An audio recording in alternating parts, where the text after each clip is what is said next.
먼저 기획경제위원회 소속 임종국 의원님의 질문이 있겠습니다. 아울러 사전 요청에 따라 질문 시간은 답변을 제외하고 25분으로 진행하겠습니다. 그러면 임종국 의원님 오셔서 질문해 주시기 바랍니다.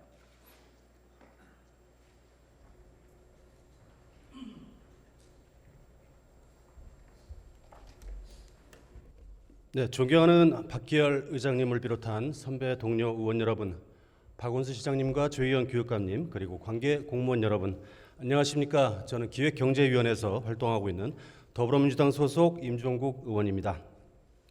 우리 더불어민주당은 2010년 지방선거에서부터 보편적 복지와 경제 민주화를 공약으로 제시한 이래 3번 연속하여 다수당이 되어 서울시 의회를 이끌고 있습니다.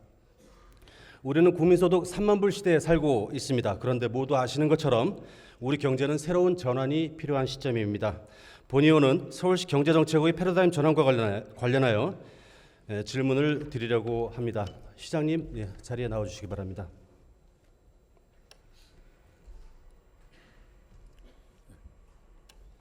네, 안녕하십니까. 박원순 시장님, 서울시장 직무를 하신 지 지금 몇 년 차시죠? 8년 차죠. 예, 네. 굉장히 좀 많은 일을 해오셨고요. 평가가 좋은 걸로 알고 있습니다. 오늘 제 발언 시간은 제한되어 있고 시장님 시간은 충분하니까 좋은 대담이 되기를 기대합니다. 고맙습니다. 제 4차 산업혁명이라는 단어는 어느새 우리의 미래가 되고 있습니다. 그러나 기대와 우려가 많습니다. 모빌리티 산업, 음식 배달, 새벽 배송, 부동산 중개 등 플랫폼 사업의 어두운 단면에 대한 걱정이 많습니다. 최근에 승차 공유 서비스와 택시 업계의 갈등이 있습니다. 이와 관련하여서 IT 업계 대표 간의 SNS 논쟁이 있었습니다. 알고 계시나요? 네네. 이런 점에 대해서는 어떻게 생각하십니까? 지금 전 세계적으로 이 공유 경제, 공유 사회가 확대되고 있고 특히 모빌리티 분야에서 특별히 더 그런 현상이 커지고 있는 것 같습니다. 아무튼 이 전 세계적인 현상인데 우리나라에서도 이게 굉장한 갈등으로 지금 초래되고 있는데요. 아무튼 좋은 사회적 논의와 또 타협을 거쳐서 그 공유 경제도 발전하면서 동시에 또 그것 때문에 피해를 입는 사람들이 그런 최소화될 수 있는 그런 방향으로 우리가 이끌어야 되지 않겠는가 이렇게 생각합니다. 보다 좀 구체적인 답변을 좀 기대하고 있습니다만, 그래서 그 승차 공유 서비스가 무임승차하는 측면이 있다고 이제 비판하고 있고요. 그 택시 면허를 매입하라 이런 제안도 있었고요. 그리고 서울 개인 택시 조합은 플랫폼 사업을 직접 운영하겠다 이런 얘기도 하고 있는데요. 혁신 산업과 관련한 사회적 비용이 이제 들어갈 것 같습니다. 이거는 누가 부담하는 것이 좋겠습니까? 글쎄요, 지금 누가 꼭 부담한다기보다 저는 이런 게 이제 일종의 상생 모델이 필요한 게 아닌가 이렇게 생각이 됩니다. 잘 아시다시피 이 공유 경제, 특히 이 승차 공유와 관련해서는 그것이 분명히 시민들에게 어떤 편의와 또 사회적 비용을 줄이는 그런 계기가 될 것으로는 생각하는데, 동시에 또 우리 서울의 경우에는 좀 과다하게 이렇게 허가가 돼 있는 택시 업계가 또 사실 존재하고 지금 약 7만 대의 택시가 운행되고 있지 않습니까? 그래서 이 택시 이 기사들 또는 택시업계의 생존권과 관계되어 있는 참으로 어려운 과제가 있는 것 같습니다. 그래서 이 국가적으로도 그렇습니다만은 우리 서울시도 택시 미래 대응 회의체라고 해서 지난 3월부터 지금 계속 그 사회적 대화를 이어오고 있는데, 뭔가 이 과정에서 서로에게 다 윈이 날 수 있는 그런 방법을 찾아내는 것이 중요하다고 생각합니다. 그 노력 굉장히 많이 하시는 거 잘 알고 있는데요.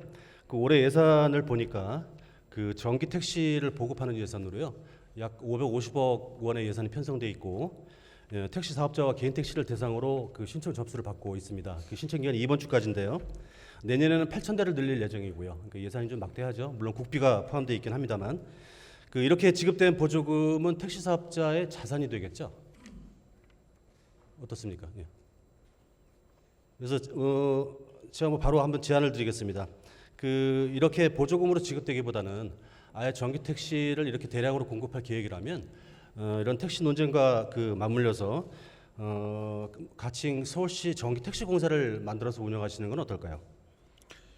예,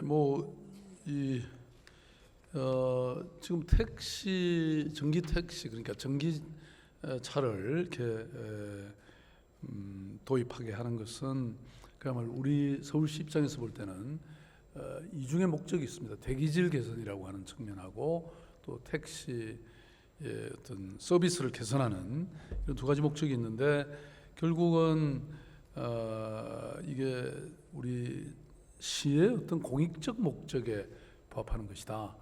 이렇게 저희들은 보고 있습니다. 그래서 2025년까지 약 4만 대의 전기 택시를 도입하는 것을 추진하고 있는데요. 그래서 이게 그 가격 차익이 기존 LPG 택시하고 이 전기 택시의 가격 격차가 한 2,300만 원 정도 되는데 그것은 그 차익을 보전해 주는 것인데 그것도 다 해주는 건 아니고요. 일부를 해주는 것인데 그것은 대기질 개선이라고 하는 시민 혜택, 공공의 이익을 사실 목적으로 하는 것이라고 이렇게 볼 수 있습니다. 그래서 이것을 전기차 이용의 일부 우리가 보전한다는 것을 갖고 아예 그냥 공공 택시 회사를 만든다는 것을 약간 좀 또 검토해야 될 다른 여러 지점들이 있는 것 같습니다. 네, 오늘 제가 제안드리는 내용은 바로 그 즉답하시기 좀 어려운 내용이 좀 많이 있을 것 같습니다. 그 전기 택시를 보급하는 그런 그 공익적인 목적을 제가 비판하는 것은 아니고요.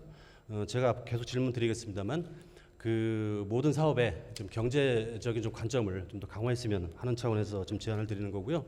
지금 바로 답하시긴 좀 어렵겠습니다만 그 전기택시공사도 그렇고 어쨌든 택시공사를 직접 운영하는 방안도 한번 좀 고려해 주시기 바랍니다.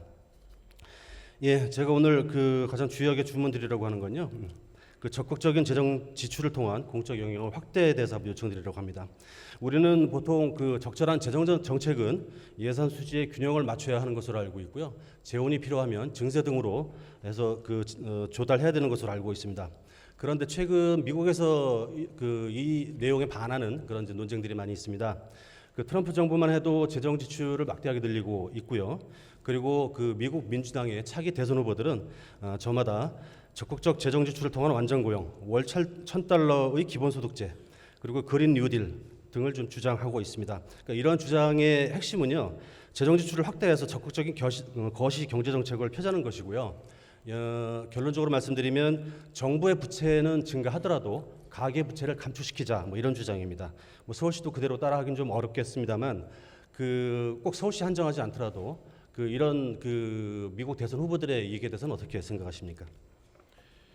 예, 지금 뭐 여러 나라 사례가 있는 것 같습니다. 미국도 그렇거니와 뭐 일본 같은 경우 이른바 아베노믹스 같은 경우에도 재정 확대를 사실 그러니까 다시 말하면 이 국가 채무를 엄청나게 늘리면서까지 재정 확대를 통해서 그동안 일본 경제가 그야말로 잃어버린 20년 그 디플레를 극복하고 지금 사실 굉장히 일본 경제 호황을 누리게 됐죠. 일자리가 너무 남아돌아서 구직자를 다 구할 수 없을 정도로 물론 이제 그게 또 여러 가지 부정적 평가도 있는 것 같습니다.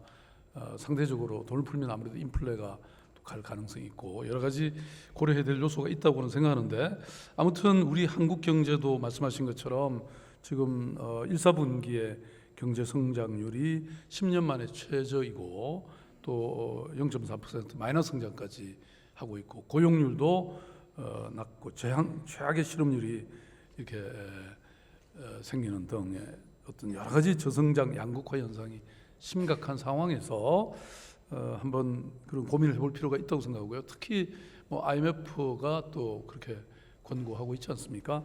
근데 서울시는 사실 이런 점을 충분히 인식을 해서 그동안 이 균형 재정을 모토로 제가 쭉 사실 이어왔죠. 잘 아시다시피 서울시가 약 20조 정도의 채무가 있었는데 제가 취임할 때 지금 현재 7조 5천억 정도 이 채무를 변제를 했고 그리고 그동안 이 예산 대비 채무 비율도 약 16.14%, 2018년 현재. 그래서 정부 관리 지표 25%보다도 상당히 낮은 편이고, 또 S&P 국제신용평가사도 AA로 이렇게 평가하고 있기 때문에 아무튼 작년부터 금년이죠. 금년에 사실 지방채를 2조 한 3,800억을 추가로 해서 그야말로 민생과 일자리 또 서민 주거 안정을 위해서 이 재정 지출을 확대했습니다. 뭐 앞으로 저는 우리 임종국 의원님의 견해에 공감하고 내년 예산에도 이런 기조는 그대로 가져갈 필요가 있지 않겠는가 이렇게 생각합니다. 예, 그 절감할 수 있는 예산은 절감해야 되고요. 그런 부분에서는 시장님께 잘 해오고 계시고요. 아까 그 적극적인 재정 지출의 인플레이션 위험성에 대해서 말씀하셨는데 지금 미국도 그렇고 우리나라도 그렇고 재정 지출을 그동안 많이 해왔음에도 불구하고 인플레이션이 진행되지 않고 있다는 평가가 있고요. 그리고 지금 초저금리 시대이고 지금 미국도 그렇습니다만 우리도 그 연말에 금리 인하 가능성을 얘기하는 사람들이 있습니다. 이제 그런 점에서 볼 때 우리가 이제 성장률을 얘기할 때 GDP 대비 성장률을 얘기하잖아요. 근데 그러면 그 GDP의 구성 요소 중에는 민간 소비와 그다음 민간 투자, 그다음에 이제 무역 수지 이런 것들이 있는데 이런 것들이 이 세 가지가 다 정체된 상황에서 남는 것은 이제 재정 지출이겠죠. 재정 지출을 확대해야 그 GDP를 좀 늘릴 수 있고 경제 성장률을 늘릴 수 있다 이런 얘기고요. 그것이 이제 전통적인 경제 이론에 의하면 인플레이션을 염려하는 그런 이론이 어쩌면 이제 정설처럼 돼 있지만 최근에 보면 인플레이션이 실제로 일어나지 않더라. 그래서 오히려 더 디플레이션이나 더 심각한 경제 위기를 걱정하는 목소리가 많아서 이제 이런 이론이 나오는 것 같습니다. 이런 데서 전적으로 부정하시는 것 같지는 않으니까요. 그러니까 예, 적극적으로 한번 고려해 주시기 바랍니다. 진짜 공부를 많이 하셨네요. 아니, 저도 최근에 사실 좀 책도 보고 또 그 전문가들 이렇게 학습도 좀 해본 적이 있는데요.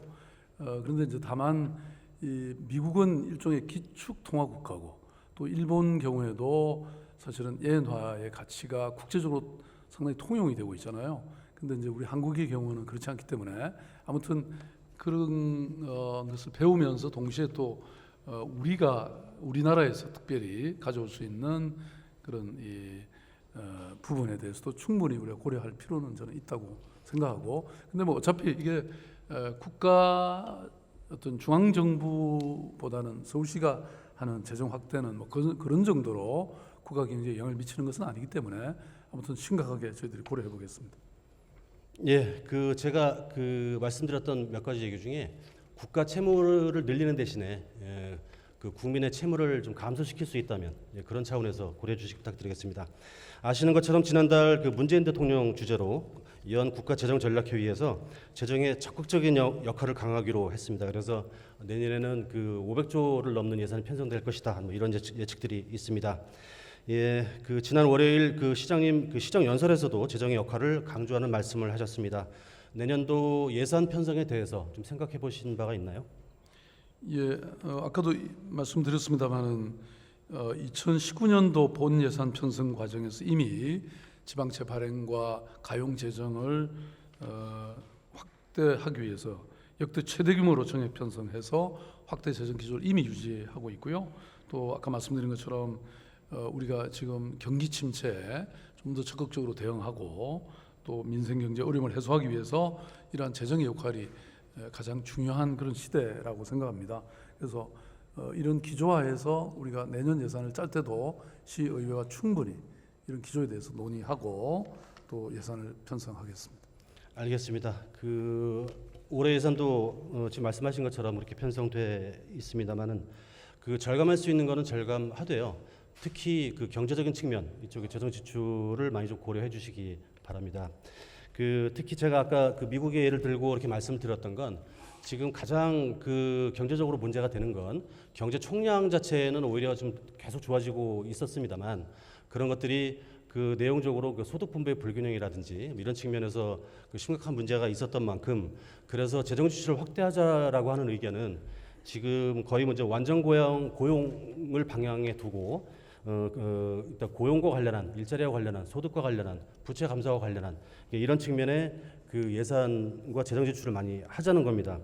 이런 얘기는 미국의 뭐 샌더스나 오카시아 코르테스 같은 이런 쪽의 분들도 얘기하지만 전 부통령인 바이든 부통령도 최근에 이제 이런 얘기를 하고 있으니까요. 잘 고려해 주시고요. 그리고 서울시에서도 사실 경제적인 정책을 많이 하고 있습니다. 뭐 뉴딜 일자리든 뭐 산업진흥원이든 참 많이 하고 있는데요. 제가 이렇게 많은 일을 열심히 하고 있습니다만 대체로 보면 서울시에서 하고 있는 일들은 주로 이제 공간을 빌려주고 뭐 비용을 보조해주고 그다음에 뭐 일정 기간 기회를 제공해주고 뭐 이런 측면이 좀 많이 있는데 제가 앞으로 몇 가지 더 말씀드리겠습니다만 그러지 말고 아예 시장에 좀 더 적극적으로 개입을 해서 서울시가 새로운 경영 모델, 새로운 공기업 모델 이런 것들을 좀 만들기를 좀 부탁드리려고 합니다. 예를 들면 지금 서울시에도 기술교육원이 있는데요. 기술교육원을 좀 확대를 해서 좀 좋은 역할을 좀 할 수 있는 방법이 많이 있지 않을까. 그리고 뉴딜 일자리도 있습니다만 뉴딜 일자리는 지금 대체로 현재 기업체에 어찌 보면 인턴 인건비를 보조하는 정도로 볼 수도 있는 그런 측면도 좀 많이 보입니다. 그래서 기술교육원 등과 같이 결합을 해서 한번 좀 새로운 모델을 좀 구상을 해서요. 아예 교육기관이 되면서 그리고 단위가 수익을 낼 수 있는 공기업의 역할도 하고 하는 그런 기회를 주는 그래서 고등학교를 졸업하지 않고도 취업해서 좋은 결과를 낼 수 있는 그런 기관을 좀 만들 수 있으면 좋지 않겠나 그런 한번 제안을 드리겠습니다. 공공의 역할을 좀 더 적극적으로 강화하자 이런 말씀을 드리고 있는데요. 또 어떤 분은 최근에 이제 음식 배달 앱이 좀 많이 있죠. 음식 배달 앱이 좀 문제가 좀 많이 지적하는 분들이 많은데 음식 배달 앱을 아예 정부나 지자체에서 직접 만들어라 뭐 이런 주문을 하는 분도 있습니다. 어떻게 생각하십니까? 예, 뭐 지금 말씀하신 것처럼 공기업이나 또는 공사 또는 공공재단을 사실 제 임기 중에 상당히 많이 만들었습니다. 말하자면 보다도 좀 전문적으로 공공의 기능을 수행하는 데는 그런 것도 필요하다고 생각을 하고 있는데요. 다만 이게 이제 이런 지방 공기업을 설립하기 위해서는 잘 아시다시피 어떤 공공성과 수익성에 관한 확실한 어떤 비전이 있어야 되고 또 그것은 뭐 설립 타당성을 검토받는다든지 또는 행안부에 이런 인가를 받는다든지 또 조례로 제정되는 이런 여러 가지 절차가 있는 것 같습니다. 말씀하신 예컨대 기술교육원의 확대 같은 경우는 저희들 요 기술교육원의 기능을 좀 여러 가지로 바꿔볼 뭐 그런 생각도 있고요. 그 다음에 앱 같은 경우는 사실 이게 이제 민간의 어떤 기업들에 맡겨져 있는 것들이 많은데 물론 이제 때로는 그것을 공공으로 흡수해야 될 필요도 있는 것도 있지만 대부분의 경우는 오히려 공공에서 출발해서 민영화는 뭐 이런 사례들이 많았죠. 그것은 아무래도 시장 상황에서 공공이 경쟁에서는 쉽지 않다고 하는 그런 아마 그동안의 경험이 반영된 게 아닌가 이렇게 생각이 되고요. 그리고 아까 말씀드린 것처럼 지금 뭐 공기업이나 이런 걸 통해서 사실 이런 본래의 공공적 기능을 확대하는 것도 중요하고 또 그걸 통해서 일자리를 확보하는 것도 참 중요한 기능이라고 생각합니다. 그동안 서울시는 기존에 5개 이미 있는 공기업을 통해서도 2019년 금년에 약 1,358명을 채용할 계획이 있습니다. 아무튼 뭐 여러 가지로 검토를 해보겠습니다. 예, 광주형 일자리, 구미형 일자리 아시죠? 예. 예, 제가 아까 전기 택시 말씀드렸습니다만 뭐 제 얘기를 정확히 적용하기는 어렵겠습니다만 예를 들면 이런 겁니다. 광주형 일자리는 자동차를 만드는 거죠. 물론 전기차는 아닙니다만 구미형 일자리는 배터리를 공장을 만드는 겁니다. 뭐 두 개가 뭐 그대로 합쳐진다고 전기 택시가 되는 건 아닙니다만 그런 것들과 연결해서 할 수 있는 방법이 있지 않을까요? 광주형 일자리 같은 경우를 서울에서 아마 시행하기 좀 어려울 겁니다. 서울에다 공장을 지을 수는 없으니까요. 대신에 그렇다면 광주형 일자리, 구명 일자리와 같은 이제 그런 그 시도에 좀 도움이 될 수 있는 이제 그런 그 역할을 좀 해주기를 좀 부탁드리고요. 그래서 비슷한 맥락에서 또 한번 제안을 드리겠습니다. 최근 아시아나항공사가 매각 예정입니다. 아시는 것처럼 지난 6월 4일에도 그랬고 지난달에도 광주에서 한번 토론회가 있었는데요. 아시아나항공 지키기 광주 시민대책위원회라는 게 출범 기자회견을 했습니다. 물론 소수의 작은 그런 시민단체 분들입니다. 공적 자금이 투입된 아시아나항공을 재벌 대기업에게 특혜를 주는 매각 방식에 반대한다. 그래서 저지하겠다. 이렇게 지금 얘기를 하고 있는데요. 그래서 그 대안으로 광주 소재 은행이라든지 또는 광주시에 제안을 하고 또는 국민지 모금을 하겠다. 등등의 이제 여러 가지 제안이 있습니다. 제가 앞에서 말씀드린 여러 가지 맥락과 연결하여서 서울시가 아시아나를 인수해서 직접 경영하는 건 어떨까요? 예, 너무 파격적인 제안을 하셔가지고 이제 이게 공공의 어떤 개입과 참여, 주도가 필요한 것이 물론 있을 수는 있는데요. 우리나라 항공산업의 역사를 보면 이게 본래 오히려 관영 항공사에서 민영으로 이렇게 바뀌어 왔던 것 같습니다. 국영 항공사가 없는 건 아니지만 전 세계 현상을 보더라도 대부분 다 민간 항공사들이 그 항공산업을 주도하고 있는 것이라든지 또 우리나라에도 지금 저가 항공의 경우에 제주항공이나 에어부산 같은 경우는 해당 지자체가 투자한 것은 있습니다. 일부. 그런데 그거는 이제 그 항공 노선이 좀 특별해서 제한적으로는 그럴 필요성이 있겠습니다만은 지금 민간에서 이미 인수하겠다는 곳들이 있는 것 같은데 서울시가 지금 투자를 하는 것은 정말 검토해야 될 지점들이 굉장히 많지 않을까 이런 생각이 듭니다. 예, 민간이 하는 일을 모두가 다 공공 영역에서 하자 이런 말씀은 아니고요. 지금 민간 부분이 워낙 부진하기도 하고 그리고 또 여러 가지 경제적인 패러다임이 좀 바뀔 필요도 있고 그랬을 때 공적에서도 경제적인 측면에서 좀 활발하게 좀 역할을 좀 많이 할 필요가 있겠다라는 말씀이고요. 예를 들면 광주형 일자리 같은 경우에도 보면 광주시에서도 예산을 많이 쓰고 있습니다. 그리고 회사를 만드는데 지분도 한 21%, 한 590억에 해당합니다만 그런 지분을 투자를 하고 있고요. 그래서 구미시와 경상북도도 지금 비슷한 방식으로 가는 것으로 알고 있는데 어쨌든 이 지방에서는 경제와 관련하여서 이렇게 공적인 역할을 좀 많이 강화하고 좀 있지 않습니까? 그러면 이제 서울시도 광주나 구미처럼 똑같은 방식으로 하기는 어렵겠습니다만 그러면 다른 방식으로 호응할 수 있는 방법이 있겠다 생각하는데요. 그걸 좀 적극적으로 검토하실 생각은 없으신가요? 예, 사실 서울시도 그런 노력을 안 했던 것은 아닙니다. 예컨대 신용보증재단이라든지 또 서울의료원의 경우에 이렇게 말하자면 조기 임금 피크제를 일부 도입하면서 또 추가 신규 채용을 하고 그리고 그 차익만큼을 서울시가 또 보조하는 이런 방식으로 실험은 하고 있는데요. 아까 말씀하신 것이 광주형 일자리든 어디든 결국은 또 재정의 투입이 있는 것이라서 그것에 또 한계도 또 분명히 있는 것 같습니다. 아무튼 일자리가 우리 시대의 가장 큰 과제인 만큼 여러 가지 방식으로 우리가 실험해보고 또 노력하는 것은 필요하다고 생각이 됩니다. 저는 아까 택시 문제를 들어서도 말씀드렸습니다만 아시아나 항공도 그렇고요. 지금 제가 계속해서 자꾸 광주형 일자리를 예를 들고 있습니다만 지금 대체로 보면 광주형 일자리만 해도 현대자동차와 협력해서 임금을 좀 줄이고 대신에 광주 인근에 주거와 복지를 공공 영역에서 지원하고 있지 않습니까?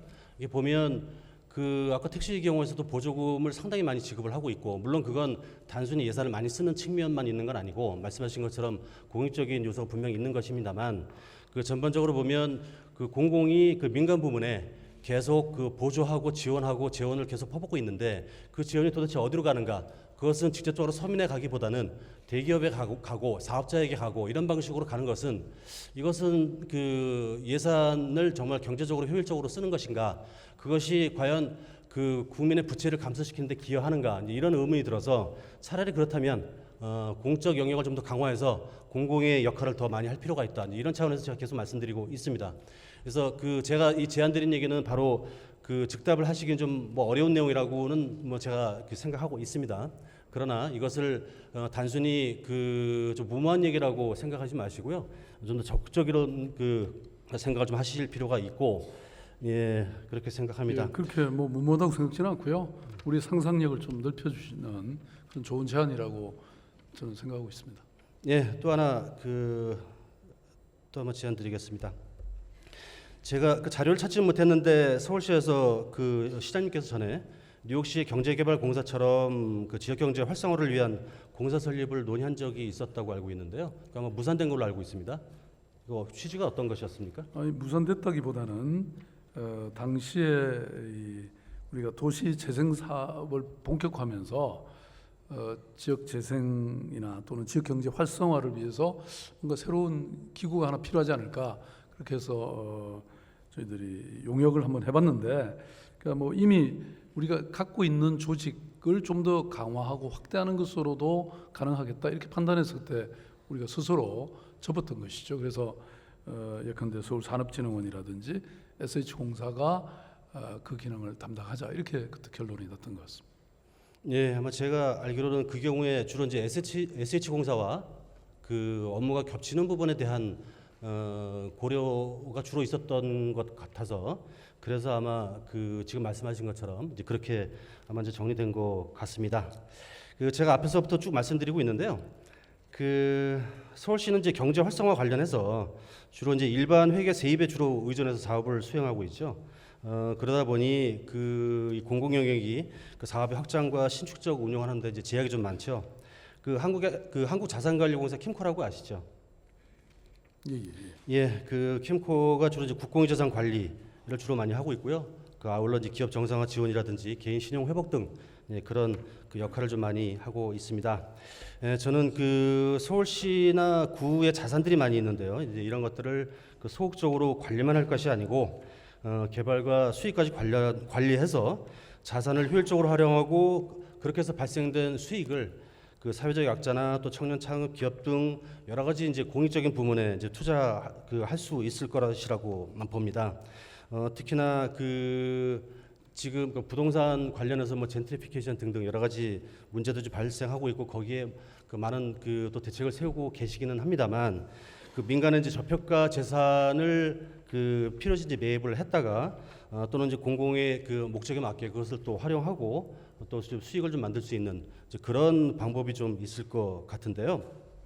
그래서 서울시 자산관리공사를 만들자, 이렇게 좀 제안드리고 싶습니다. 어떻게 생각하십니까? 예, 뭐 그런 필요성도 전혀 없는 것은 아닙니다만은, 저희들 경우에는 지금 방금 말씀하셨던 것들이 이미 기존에 이 기관들에서 담당하고 있습니다. 예를 들어서 기업 정상화 이 부분은 신용보증재단에서, 또 기업지원센터에서, 개인 신용 회복의 경우에는 복지재단. 아니, 제가 말씀드리는 개인 신용 회복을 중점적으로 말씀드리는 건 아니고요. 그러니까 예. 그다음에 이제 또 공유자산 관리는 지금 SH공사에서 이렇게 하고 있는데, 물론 이제 그걸 모아서 따로 하나 또 독립된 기구를 만들면 약간은 더 전문성이 생겨날 수는 있는데, 또 이게 기관이 생기면 서로 또 여러 가지 또 이런 그 칸막이라든지 이런 부작용도 있는 게 사실입니다. 그리고 캠코와 같이 한국자산관리공사 같이 우리가 그렇게 사실 시유지가 많거나 그걸 활용할 가능성은 좀 아무래도 중앙정부보다는 굉장히 떨어지고, 그래서 저희들이 아직 그렇게 판단을 못 하고 있는데요. 아무튼 뭐 한번 신중히 검토해 보겠습니다. 예, 제가 오늘 좀 다소 좀 무모한 듯한 이런 얘기 좀 많이 하고 있는데요. 그 공공 영역이 좀 적극적으로 좀 그 시장에 개입을 해서 그 민간 영역과 좀 협력하고 경쟁하면서 좀 새로운 모델을 좀 만들 필요가 있겠다라고 말씀드리는 거고요. 그렇지 않으면 우리 경제가 너무 어렵기 때문에, 예, 그래서 그 새로운 좀 모색이 좀 필요하겠다, 이런 말씀드리고요. 그리고 그런 얘기들 많이 합니다. 플랫폼 사업이란 것이 또는 O2O 서비스라는 것이 과연 4차 산업혁명이 맞느냐? 이것은 어떤 분은 이것은 플랫폼 시장의 약탈적 질서다 뭐 이렇게 얘기하시는 분도 있습니다. 여러 가지 이제 첨단 산업, 혁신 산업, 그다음에 민간 부분의 어떤 뭐 창의성 이런 것들은 공공 영역에서 반드시 육성하고 보호해야 됩니다만, 그러나 그 4차 산업혁명이라는 그런 좋은 단어를 가지고 약탈적인 질서를 만들 것이 우려되는 측면이 있다면 그런 것들을 민주적으로 재배치하는 일, 그것이 공적 영역이 좀 해야 될 일이라고 생각을 합니다. 어떠십니까? 그러니까 지금 뭐 전 세계가 하나의 이제 플랫폼 경제로 이렇게 귀일되는 뭐 이런 현상들이 있습니다.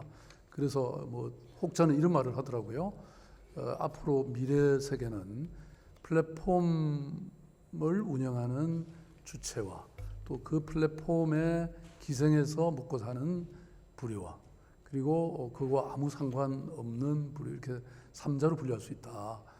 그래서 이제 플랫폼 기업에 대해서 일종의 이 공유지세 이런 거를 부과해야 된다. 뭐 이런 의론들도 있고 또 일부 도시에서는 사실 그런 실제로 부과하는 사례도 있는 것 같습니다. 뭐 앞으로 많이 연구를 해보겠습니다, 저희들.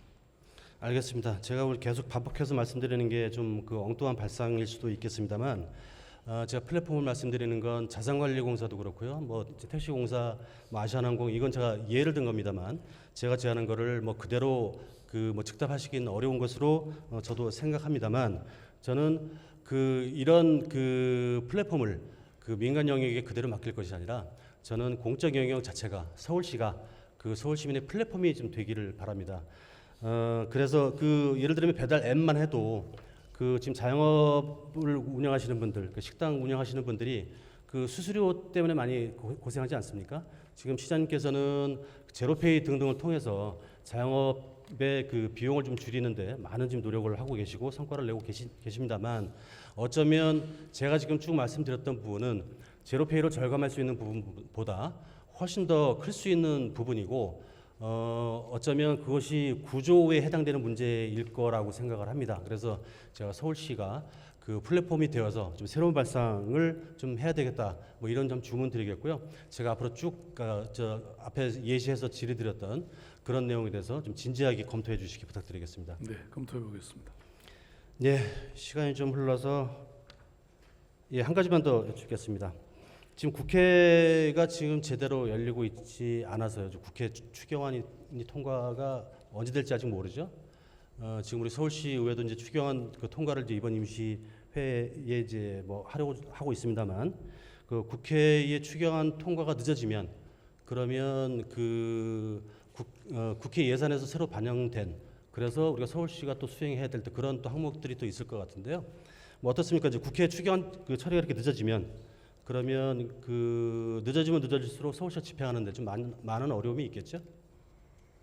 예, 뭐 지금 현재 이번 중앙정부 추경에는 서울시가 궤를 같이 하는 민생 경제를 해결하는 것, 그다음에 미세먼지 추경이라고 말할 정도로 미세먼지 해결을 위한 예산이 들어있고, 그게 서울시와 매칭돼 있는 것 같습니다. 그래서 만약에 늦어지면 그만큼 차질이 있을 수 있는데, 일단 우리 시의회에서 먼저 통과시켜 주시면 먼저 서울시 예산이라도 먼저 쓸 것이고요. 근데 또 한편으로 보면 이 국회도 지금 이 국민들이 정말 추경이 아주 골든 타임이라고 저도 어디 페이스북에 글을 썼습니다마는 그런 시기이기 때문에 그렇게 만연히 늦추기는 어려울 것이다. 저는 바라보는 국민들의 눈이 있기 때문에 정부의 추경도 조속히 통과되기를 바랍니다. 예, 시간이 좀 지나서 마지막으로 제가 지역 현안 두 가지 간단히 말씀드리겠습니다. 이것도 사실은 시장님이 명쾌하게 답변하시기 좀 어려운 내용입니다. 예, 그거 감안하고 답변을 기대하겠습니다. 최근에 서울대병원을 창동 차량기지로 이전하신다는 보도가 있었습니다. 예, 서울대 총장의 건의안 수준이죠, 현재는. 맞습니까? 네, 뭐 서로 좀 대화를 나눴습니다. 예. 그게 그렇게 앞뒤 없이 이제 보도돼서 아마 좀 그렇게 된 것 같습니다만, 저는 뭐 창동 촬영기지에 서울대병원이 이전하고 그리고 의료 거점이 되고 뭐 이런 것에 대해서는 적극적으로 찬성합니다. 서울대병원이 이제 제 지역구에 있습니다만 뭐 그것 때문에 제가 따로 뭐 이의 제기할 생각은 없고요. 이제 다만 그 서울대 병원을 꼭 이전해야 됩니까? 분원이면 안 됩니까? 아니, 그럼요. 지금 전혀 사실 구체화된 게 아니고 이제 저희들 입장에서는 여러 가지 고려할 요소들이 많죠. 예컨대 국립의료원이 서초 원지동으로 가면서 도심 의료 공백을 막기 위해서 저희들이 시립병원을 200병상으로 만들려고 한 것 같이 서울대병원도 여기에서 오랫동안 역할을 해왔기 때문에 이것을 그냥 단순히 옮긴다 이렇게 결정할 수는 없는 거라고 생각합니다. 뭐 여기에 얼마든지 그대로 두고도 또 다른 역할을 할 수 있는 그런 의료기관 내지는 바이오메디컬 클러스터가 창동 일대에 설 수도 있고요. 다만 이제 잘 아시다시피 지금 창동 차량기지가 지하철 4호선 차량기지가 조만간 이전하고 그게 약 한 7만 평이죠. 그 이상의 이 유휴 부지가 나오게 되는데 저는 이게 이제 서울 동북부 지역에 약 한 320만 명이 살고 있는데요. 의정부, 남양주 포함해서 이 일대 메가로폴리스의 어떤 경제 중심이 되기도 하고 또 동시에 우리 서울과 대한민국의 미래 먹거리를 만들 그런 저는 절호의 기회라고 생각해서 제 임기 중에 이 부분에 관한 고민을 담아서 뭔가 그림은 그려 놓아야 되지 않을까 그런 생각에서 여러 가지 의논을 하고 있는 것 중에 하나다 그냥 이렇게 보시면 될 것 같습니다. 아직도 뭐 전혀 무슨 구체적으로 이 실행이 될 만큼 무슨 이 논의가 진척된 것도 아니고 또 그것이 쌍방간의 어떤 합의 이런 것도 아니고 그러니까 아무튼 이게 어느 정도 이제 뭔가 이 그림이 그려지면 그 과정에서 뭐 우리 시의회와 또 주민들과 충분히 교감해서 만들어질 그런 내용이라고 생각합니다. 알겠습니다. 그 창동 촬영기지만 해도 제가 어렴풋이 기억하는 것만으로도 지금 개발 계획을 추진한 지가 꽤 오래됐죠. 한 20년 넘었나요? 네. 굉장히 오래됐죠. 또 제가 취임하면서부터 예. 본격적으로 예. 신경제 지역으로 이렇게 해서 고민을 하고 있는데 시간이 많이 이렇게 걸리는 것 같습니다. 예, 많이 걸리겠죠. 예, 그래서 제가 그 질의를 드리는 건데요. 뭐 홍릉에도 이제 바이오 단지 지금 추진하고 있고요. 예. 근데 사실 의료 바이오가 수익을 많이 내는 사업이라고들 많이 생각합니다만 고용을 많이 늘리는 산업일까요? 어떨까요?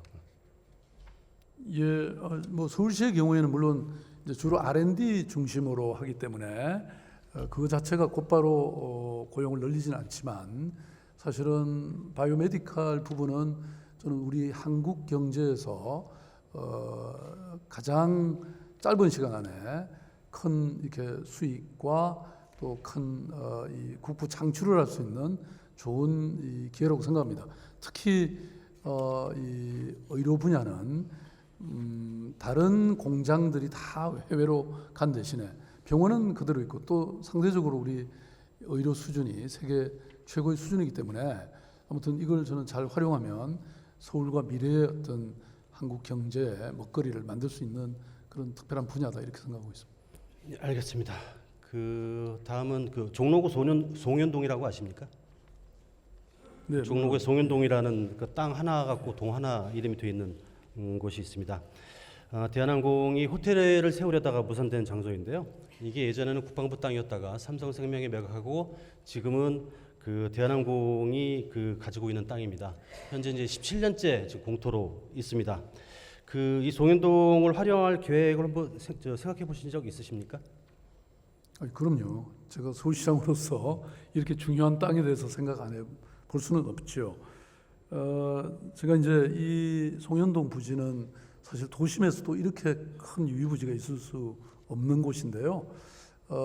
이게 뭐 대한항공에서 박근혜 정부 시절에 여기를 뭐 무슨 관광 쪽으로 뭐 호텔을 만들려고 해가지고 여러 가지 말썽이 있었고 논의가 있었죠.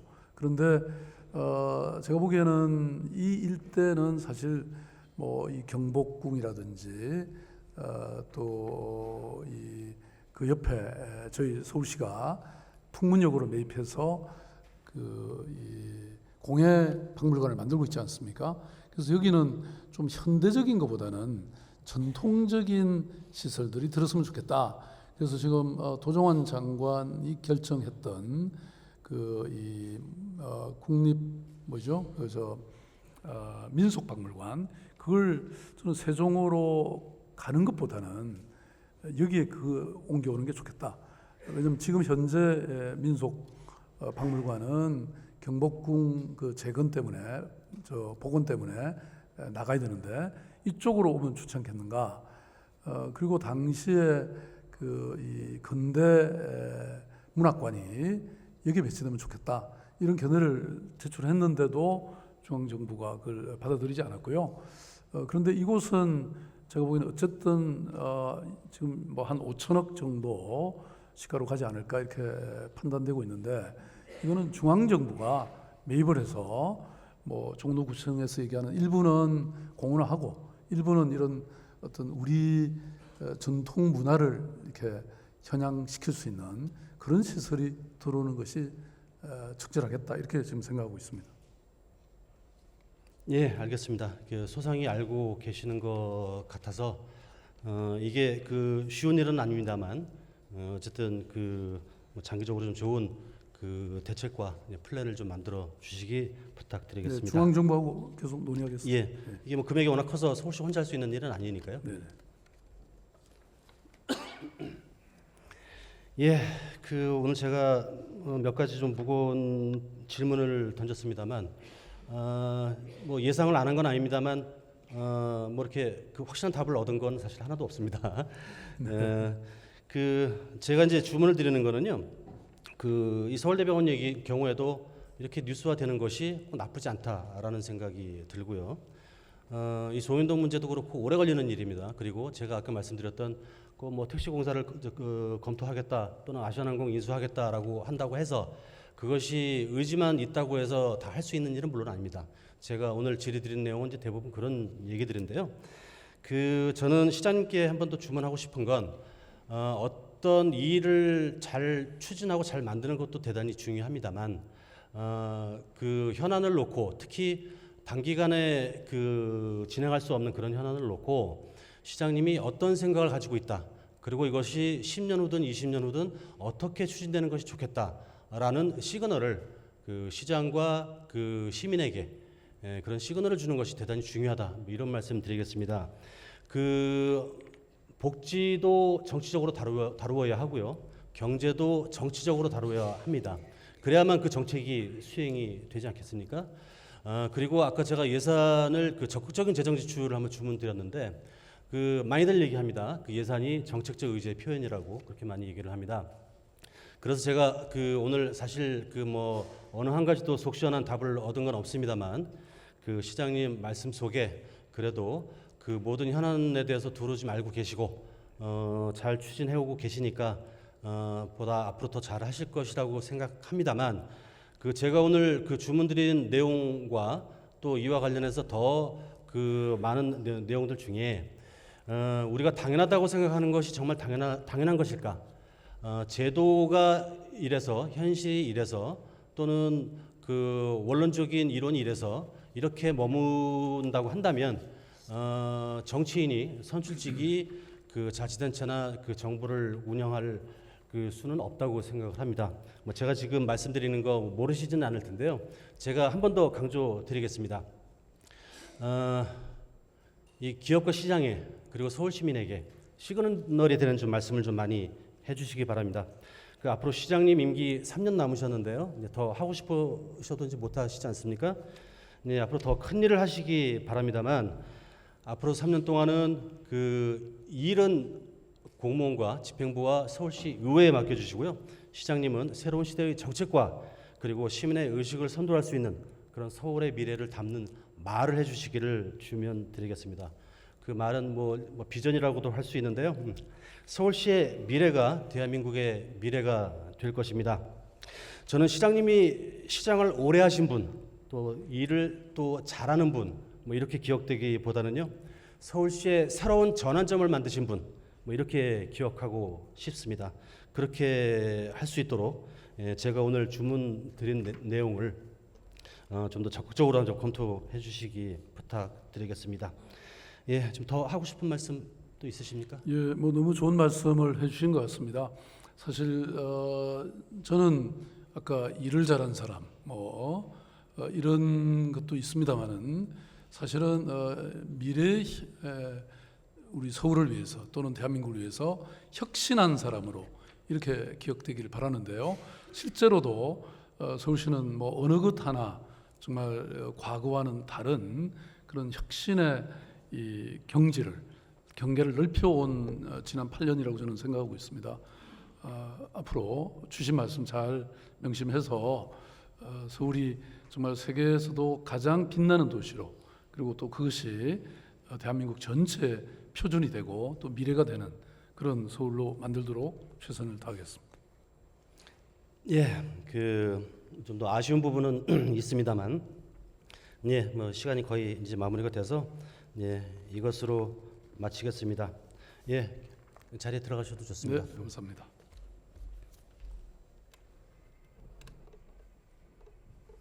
예, 이상입니다. 경청하여 주셔서 감사합니다.